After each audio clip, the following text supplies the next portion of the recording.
একেবারে সঠিক পদ্ধতিতে কিন্তু সংরক্ষণ করে সিম আর হচ্ছে মরিচ রেখে দিলাম আজকে ডিপ ফ্রিজে।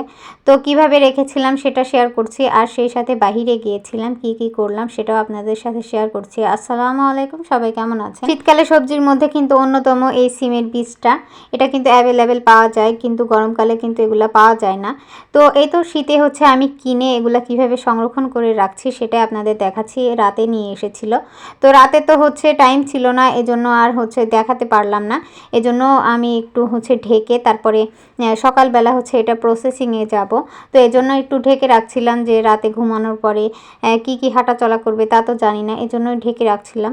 তো এই তো সকালে উঠিয়ে আমি হচ্ছে এই কাপড়গুলো সরিয়ে নিলাম, দেখুন একেবারে তাজাই আছে, তরতাজা আছে। তো এখন আমি হচ্ছে প্রথমে সিমটা প্রসেস করে নিব। এখানে প্রথমে খুব ভালোভাবে আমি কিন্তু সিমগুলো ধুয়ে নিচ্ছি, সিমের বীজগুলো খুব ভালোভাবে ধুয়ে নিতে হবে। তো এখানে একটা বড় সসপ্যান নিয়েছি, এটার ভিতরে আমি ঢেলে নিচ্ছি, এটার ভিতরে কিন্তু আমি এখন প্রসেস করে নিব। তো তার আগে আমি সবগুলো একেবারে ভালোভাবে ধুয়ে হচ্ছে হাঁড়ির ভিতরে নিয়ে নিচ্ছি আর কি।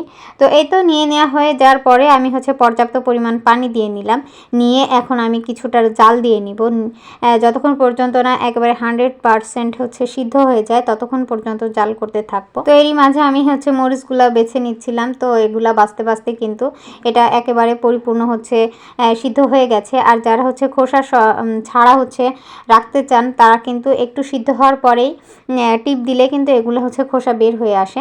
তো এই তো এখন আমি খুব ভালোভাবে পানি ঝরিয়ে তারপরে মরিচগুলার বোটা ফেললে তারপরে কিন্তু এখন আমি হচ্ছে একটা এয়ারটাইট বক্সে পুরে নিচ্ছি। তো এগুলো কিন্তু আমার হচ্ছে বাচ্চাদের ওয়েট টিস্যুর বক্স, এগুলো একেবারে এয়ারটাইট প্রুফ বক্স। তো এগুলোতেই আমি রেখে থাকি অধিকাংশ ফ্রিজে, যেগুলো হচ্ছে স্টোর করে রাখি আর কি।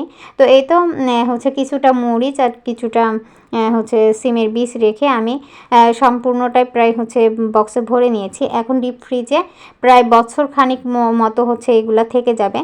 তো এভাবেই কিন্তু আমি সবগুলো হচ্ছে সংরক্ষণ করে রেখে থাকি। তো এই তো দেখুন অনেক কিছুই সংরক্ষণ করে রাখি, যেহেতু বাচ্চা কাচ্চা আছে তো সংরক্ষণ করে রেখে রেখে খেতে হয়, একবারে তো সব কিছু পারি না।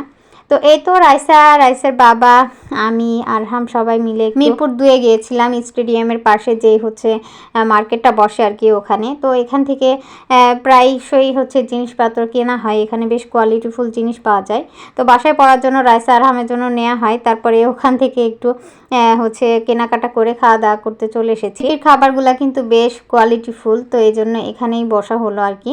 তো এই ছিল আজকের ভিডিও, সবাই ভালো থাকবেন, সুস্থ এবং আমার ফ্যামিলির জন্য দোয়া করবেন। তো সবার সুস্থতা কামনা নিয়ে বিদায় নিচ্ছি। আসসালাম।